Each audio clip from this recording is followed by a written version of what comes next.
کو بھی سمجھ میں نہیں آتا کہ ہمیں استاد جی نے کیا کھلایا، کچھ بھی سمجھ میں نہیں آتا۔ مجھے مسجد حرام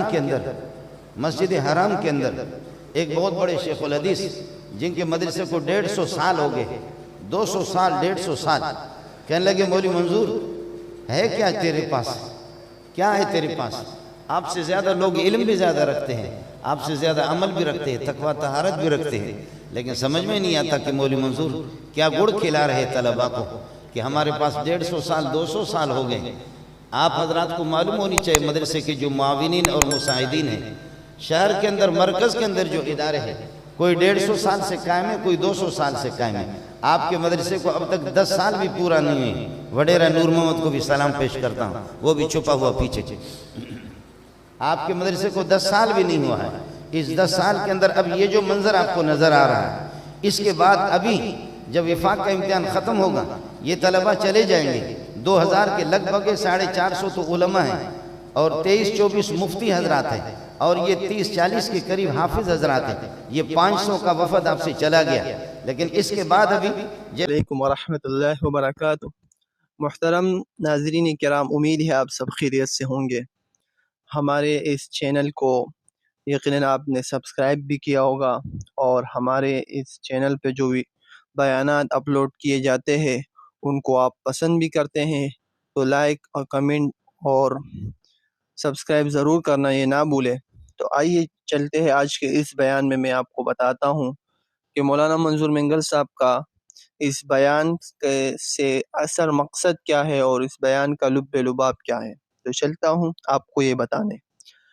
تو پہلی بات یہ کہ مولانا نے یہ کہا کہ کیوں میرے مدرسے میں طلباء کی اتنی تعداد ہوتی ہے بنسبت وہ مدارس جو سال و سال ایک عرصہ ہوا ان کے بنیاد رکھنے کی اور اس مدرسے کے قیام کے، لیکن وہاں اتنی تعداد اور طلباء کی محبتیں وہاں اتنی نہیں ہوتی، کیونکہ یقیناً مدرسے کے جو طلباء ان میں یہ بات آپ سامعین حضرات ناظرین نے بھی دیکھی ہوگی، اور حقیقت ہے میں نے خود دیکھی ہے کہ وہ کسی مدرسے کی خوراک، کھانا پینے یا ان کی منزل عمارت کو نہیں دیکھتے، پہلی بات سچ کہی جائے، بلکہ وہ دیکھتے ہیں کہ وہاں کے اساتذہ کرام کیسے ہیں، وہاں پڑھانے کا طرز کیا ہے، اور اس استاذ پڑھانے والے کا تعلق کہاں سے ہے۔ یعنی محنت کو دیکھتے ہیں، استاذ کے تعلق کو دیکھتے ہیں۔ تو رہی اب جامعہ صدیقیہ کی بات، چند ہی سال ہوئے ہوں گے اس مدرسے کے، لیکن مولانا منظور مینگل صاحب کے طلباء کے ساتھ محبت اور ایک رغبت اور اپنے آپ کو، اپنی ذات کو اس طلباء کے لیے وقف کر دیے۔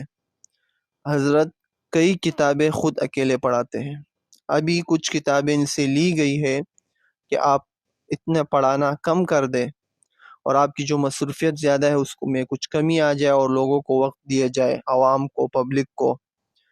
تو یہ اصل وجہ ہے طلباء کے ساتھ ان کی محبت، اور وقت سے ہی اور زمانے جو کم عمر میں جب وہ تدریس پہ لگے، مدرس پہلا جو شروع کے سال تھے اس میں بھی بہت ہی زیادہ محنت اور مشقت کے ساتھ پڑھانا، اور وہی نتیجہ ہے کہ آج طلباء ان کے ساتھ محبت کرتے ہیں۔ دور دراز سے لوگ حضرت سے پڑھنے کے لیے آتے ہیں، حالانکہ وہاں کوئی بھی سہولت موجود نہیں، عمارت، بجلی، گیس یا اچھا کھانا کچھ بھی نہیں۔ میں نے خود وہاں تقریباً 2 سے 2.5 ماہ یا 4 ماہ ہر سال دورہ تفسیر، دورہ صرف میں نے یہیں اس جامعہ صدیقیہ سے کیا ہے، لیکن وہاں سہولت نہیں جو بندہ وہاں رہے، لیکن وہی رہ سکتا ہے جس کی عقیدت محبت ہو۔ تو اللہ رب العزت ہمیں مزید ان مدارس اور ان علماء کی قدردانی نصیب فرمائے۔